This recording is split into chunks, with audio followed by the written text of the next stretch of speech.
కాలం ఎప్పుడూ ఒకేలా ఉండదు. ఒక మనిషి జీవితంలో మంచి చెడు అనే రోజులు వస్తూ పోతూనే ఉంటాయి.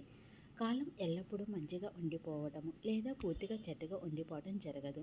అది ఖచ్చితంగా మారుతుంది. అందుకే ప్రతి పరిస్థితిలోనూ ఓపికగా ఉండాలి. ఒక పురాతన కథ ప్రకారం ఒక రాజు తన రాజ్యంలో ఉన్న ఒక సాధువును కలవడానికి వస్తాడు.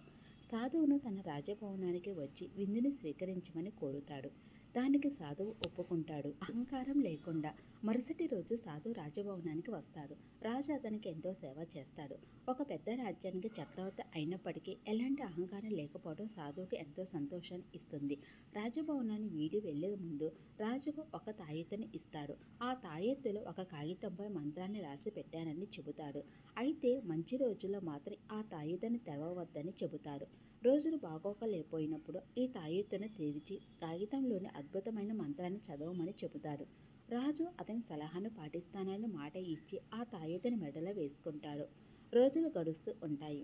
ఒకరోజు రాజ్యంపైకి పొరుగు రాజ్యాల వారు దండెత్తి వస్తారు. అయితే ఈ రాజు సైన్యం వారిని తట్టుకొని ఎక్కువ కాలం పోరాడలేకపోయింది.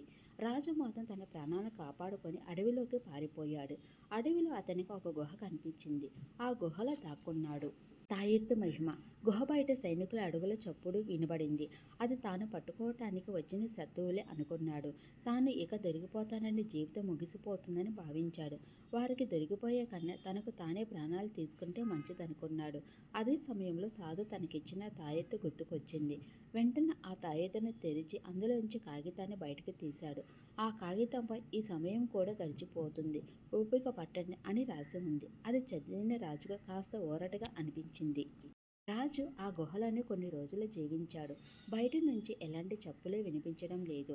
ఆ సమయంలో బయటికి వచ్చి మెల్లగా తన రాజ్యాన్ని చేరుకున్నాడు. అప్పటికి పొరుగు రాజ్యం వారంతా తమ తమ స్థానాలకు వెళ్ళిపోయారు. రాజు ప్రాణాలతో బతికాడు. తిరిగి తన సామ్రాజ్యాన్ని స్థాపించడానికి పొరుగు రాజ్యాధినేతలతో ఒప్పందాలు చేసుకున్నాడు. అలా తన ప్రాణాన్ని, తన ప్రజలను కూడా కాపాడుకున్నాడు.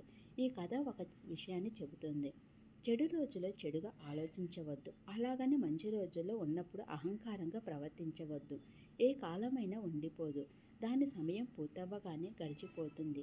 కాబట్టి రోజులు బాగున్నప్పుడు అహంకారంతో విర్రవీగడం, చెడు రోజుల్లో సహనం కోల్పోవడం రెండు కూడా సమస్యలని తెచ్చిపెడతాయి.